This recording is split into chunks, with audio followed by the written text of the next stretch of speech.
Ashley Klein focuses her practice on commercial and residential real estate litigation. She regularly represents real estate developers, REITs, property management companies, and homeowners in commercial litigation, purchase and sale disputes, landlord-tenant matters, construction and architectural litigation, quiet title actions, fraud and misrepresentation, and professional negligence. Whew, that is a mouthful and amazing. Her experience includes the successful representation of real estate developers, again, like I said, REITs, and homeowners in jury trials and private arbitration. Ms. Klein also counsels real estate entities and private investors on deals, investment strategies, and state and local regulations. She's a specialist in California landlord-tenant matters. She regularly represents clients ranging from real estate investment trusts to homeowners in wrongful eviction defense, unlawful detainer, and property management matters.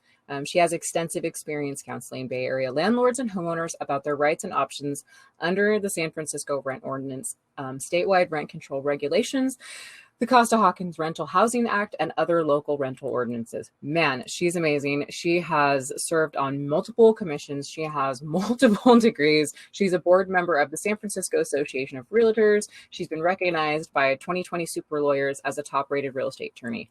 Welcome to the stage, Ms. Ashley Klein. Please do not forget all of that amazing experience that she has. I am going to give her permission to share her screen.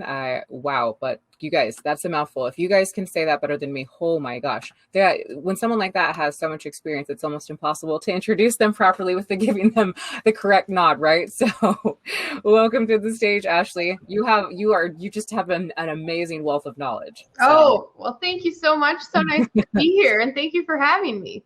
Oh, absolutely. I'm so glad that we're here and we can kind of keep to our schedule so that we can make sure that you respect your time and get out of here when you need to. So I appreciate you and your assistant for all of the time and commitment that you guys have made for us today. Oh, it's my pleasure. Latoya queued it up very nicely for me. She did. She went right into it. And that was amazing. And I appreciate that. So with that, we'll jump right into it, Ashley. Perfect. So I hear that California is a pro-tenant state, with the Bay Area having some of the strictest rent control, yet people still invest in California properties. For those looking to invest in the Bay Area, is there a certain type of property that is more secure from these restrictions? And do all California cities have rent control? So let's take them in reverse. First of all, no, not all California cities have local rent control ordinances. But what we want to be careful of and what we want to remember is that all of California is subject to statewide eviction and rent control. Does that mean that every single property is subject to statewide eviction and rent control? No, it doesn't. But I think we're going to separate these categories out into COVID and non-COVID, right? Because during COVID, it's a little bit different than in the real world. We'll call it in the after times. I think we'll do a little bit better being able to say, no, there are properties that you can buy and pretend that rent and eviction control don't exist.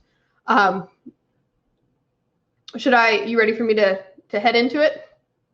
You just keep answering the questions. If you're done with that, I just wanted to make sure that was a pretty lengthy question. So yeah. So just for investors, when you're thinking about this, let's pretend COVID doesn't exist. Our single family homes and our condos that are owned by humans are not going to be subject to statewide rent and eviction control. That's not true during COVID. They're still going to be subject to statewide eviction control because of COVID, as long as there's a state of emergency in effect. But don't be stressed about that. I think this is going to be kind of wrapping up in the next 6 months or so. So if you can find a good property that you're planning to rent out, I wouldn't stress about it too much statewide. Now, look, locally, especially sort of in our more progressive jurisdictions, San Francisco, Oakland, Berkeley, we are going to be looking at very intense landlord-tenant local jurisdiction regulations. And they are complicated, guys. The San Francisco rent ordinance is 396 pages long, and it's not very large font. So, you're going to need someone who has your back initially to make sure, and when I say someone, I probably mean a local landlord-tenant attorney. Much like yourself. Yeah, much like myself. But if, people who know me, I say this all the time. If you don't like me, I remain unoffended. It's okay. Get yourself someone. But I'm a big believer in knowing the laws in San Francisco and, Oakland, Berkeley, same thing. When you know the laws, you have power. And when you have power, you can get really good deals and enforce the rules and, get really good ROIs. So I don't want investors to ever be afraid of tenants. I love buying tenant occupied properties myself, obviously, because I know the rules and I know how to use them in a way that makes me money, right? And I think that's the big takeaway. Awesome. Well, thank you for that very good answer. And again, not a humble brag, no humble brag. You're not offended, but if they're looking for somebody, they definitely can look for you. So, or someone else. No, really, right, I mean that so truly. Like, sure. It is okay. I totally understand. I got to hype you up a little bit, right? Since I am asking you questions. So sure. So with that, Ashley, if I'm interested in listing that in a listing that has a tenant, what rights do I have to retake the property? And then what red flags should I look for? So that's a great question. Let's talk about COVID first. So a lot of people here might not be San Francisco people. And if you're not from San Francisco, you might be under the kind of normal belief that you have a single family home or you have a condo and you think, oh, this is no big deal. I can just serve a 60-day notice of termination. I'm not under eviction control because I have a single family home or condo owned by a human. I'm just going to serve this notice and these people will go away. COVID SB 91, which passed February 1st, changed the law and it made it so right now we cannot serve those 60-day notices of termination unless, and there's a couple exceptions, the one I want you guys to be focused on, unless you have a buyer in contract who's planning to occupy.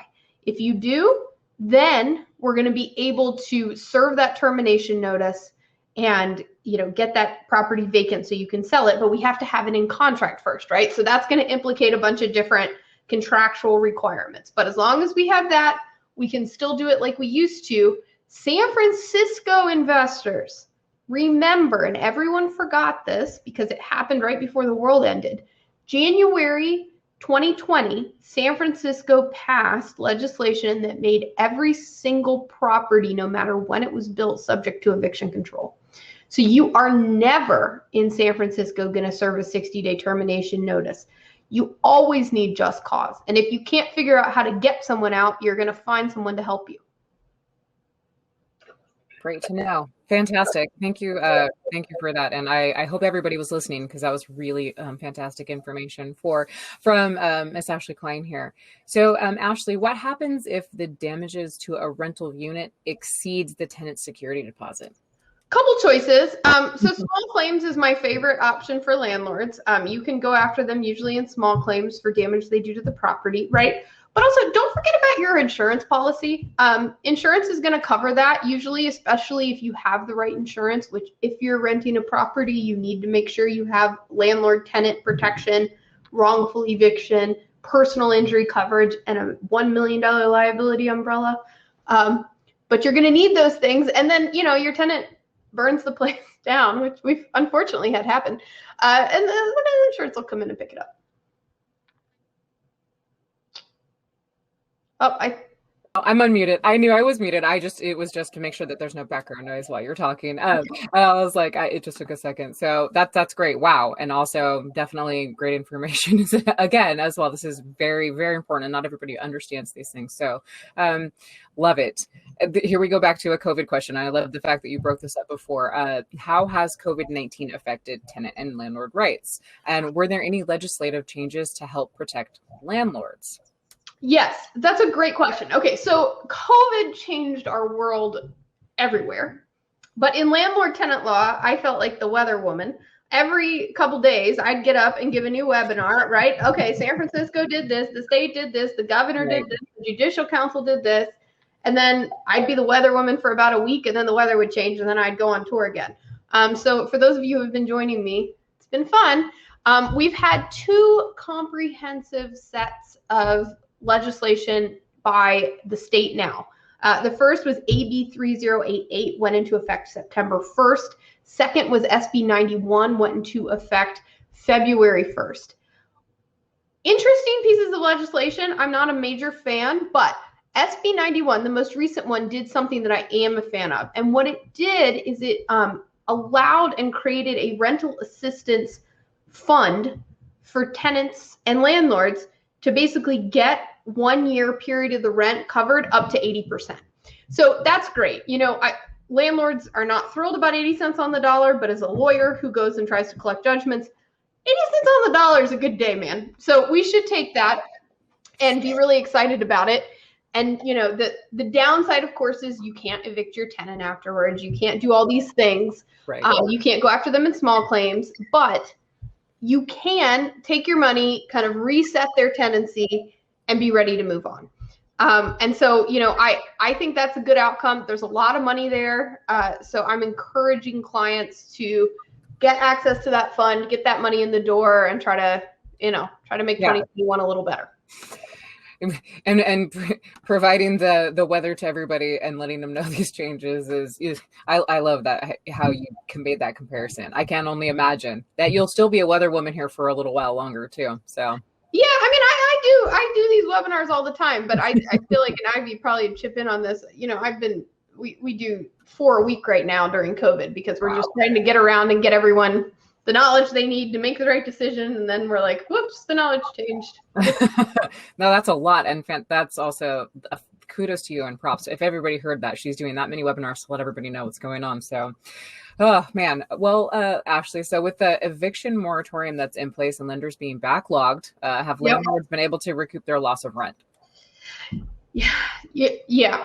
So no, not really. We have tons of problems going on, right? We have tenants who really can't pay their rent, which is a big deal. Right. We have tenants who can pay their rent and are hiding behind these eviction moratoriums, even though they can, because they want to. And so have we been recovering rent? Yes. We've been doing a lot of settlements, a lot of deals with tenants. Listen, let's just get you up 50% and we'll call it even or whatever. So we have been getting some money in the door. But I've had some clients who have faced foreclosure. We've lost a couple properties. And in one of them, at least, the tenants were totally able to pay the rent. We're just on a rent strike because the law was so liberal that it allowed them. And it was a sad thing. But for the most part, I will say this.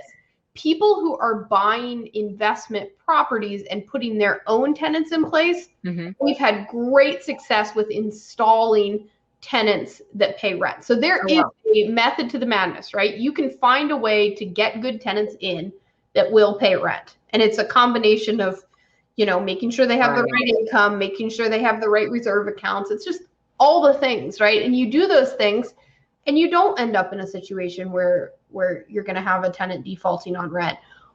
Also keeping in mind, COVID is going to end, right? We are vaccinating large numbers of people. Like the world is going to return someday. And these COVID laws will end too. And I was going to ask you that question. So, with the eviction moratorium that's set to expire in a few months, do you think it will be extended now that the vaccine is out in places are starting to open back up? Yeah, I think they're going to push it one more time. So I think we'll probably see it through September or end of 2021.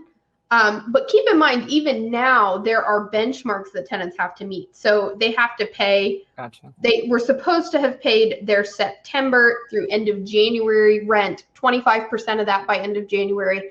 Now they're supposed to be paying 25% a month that's going to be due end of June.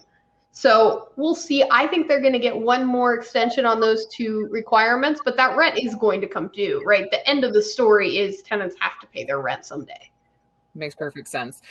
We went over one question. I'm going to take us back down to that really quick just to answer it because I heard you talking about the vaccine and I went, well, I'm going to lead into this question. But the last one is, when a rental term has expired, can a new contract be made to reflect the market rent? So let me reframe that question. Can I do a rent increase during COVID, right? So let's remember basic legal principles. We have a lease. It's going to automatically go month to month on almost every contract unless you renew. What you're saying is, can I renew at a high rate? Yes, but is the answer. Yes, you can renew at a higher rate, but right now we're in a state of emergency in California, so our rent increase is capped at 10%. So yes, but probably not higher than 10%. If the tenants are, if you're going to let them if you're going to let them stay. Got it. Okay. Wonderful. Okay, so those wrap up the questions that I have for you. We have a couple in the chat, the Q&A, and I'm going to go read them too. We've got the first one is, if a landlord builds a new unit in a building that was never there, is the new unit exempt from rent control? And that is from Fatty. Awesome question. Okay, and I get to give my favorite answer as a lawyer, and you guys love it when I do this. It depends. So it totally depends. How did we create this new unit? Under what program? So keep in mind, different cities are going to permit, and planning departments are going to allow new units differently. In San Francisco, if you have 2 condos and you map on a 3rd condo outside the envelope of the building, sometimes you can create new construction and then it will be exempt from rent control. If you legalize an illegal unit in San Francisco, it's going to be rent controlled, right? It's already inside the envelope. You're going through San Francisco's legalization program. They keep that unit under rent control. So totally depends on how you do it. But the short answer is there a way to do it where you might be exempt? Yes. I highly recommend hiring a land use attorney, and we have those at my firm, or a really solid architect and contractor to make sure you're weaving and turning correctly. Makes perfect sense. This question kind of got answered. Someone said, when do you expect the moratorium to end, which you answered, but what do you expect will happen with tenants and landlords as far as recouping rent? So that's a great question. So SB 91, which is the newest iteration, the newest weather report, is telling us that we're going to have a couple choices. So you can go through this rental assistance program for the state and try to get 80 cents on the dollar, which is what I'm going to try to tell my clients to do. After August 1st, you can go ahead and try to get the rest of the money that's owed, or not the rest of the money that you're owed in small claims. Now, if you take your rental assistance, that's it. You're done. No more money for you. You don't take rental assistance or your tenant doesn't qualify, then you're in a situation where, okay, you can go to small claims and try to recoup that additional 75%, right? Because they were supposed to pay you 25. Right. You can get it that way, or you can file a breach of contract action against the tenant and say, under the lease, they owed me money and they didn't pay it. And so, court, I'm entitled to it. Right. And theoretically, we're also going to maybe be able to do non-payment evictions starting July 1. If that's true, then we can recoup all of it and possession in an unlawful detainer in an eviction action. But we'll just see how that pans out. For sure. And last question that we'll take, so that we can get you out of here, is, given the adverse impact of the pandemic, do you have any advice on tenant screening? For example, stability of job. Right. So keep in mind, the first thing is we have these fair housing rules, right? So you're going to want to make sure you brush up on what you can and can't ask people. We aren't going to deny people for, obvious reasons. One thing that SB 91 tells me is that we cannot deny them, for example, for having prior COVID-19 debt at a different unit, which is, I think, very dangerous. But you're asking me kind of insider track, how do we get the good ones? How do we get the good ones? You're looking at really stable jobs, right? You want professional people, usually who are, not on some sort of commission basis or something else, right? They do a job and they get paid. Right. You're going to take a big deposit, not because you want to use that deposit for rent, but because people who have cash reserves are usually better able to continue to pay rent, right? So you're going to take you can take up to 2 times the rent for the security deposit for an unfurnished apartment. So you're going to do that. You're going to take your double deposit. One way that I have found that really helps people get good tenants is allowing pets, which I know is counterintuitive, but a lot of really responsible people have pets. And if you are one of the places that actually allows them pets, they tend to be really excited about that, and you'll just get a bigger applicant pool, which makes it easier to say no to other people. So that's what I do. I know that there's some really strong feelings about people and pets, but I mean, I haven't met a tenant without a dog in several years now. So I just allow them into my units and say, we'll deal with it on the way out. totally makes perfect sense. Well, thank you so much, Ashley, for all of your time here and for, bearing with everything else. You were amazing, and all of the answers, and just commend you on how many webinars and talks and things that you're doing about educating everybody about what's going on right now. Everybody is really appreciative. You're getting kudos right now. Thanks, Ashley, for all of the great information. Thanks for having me. And if you ever have questions, let me know. Always happy to connect.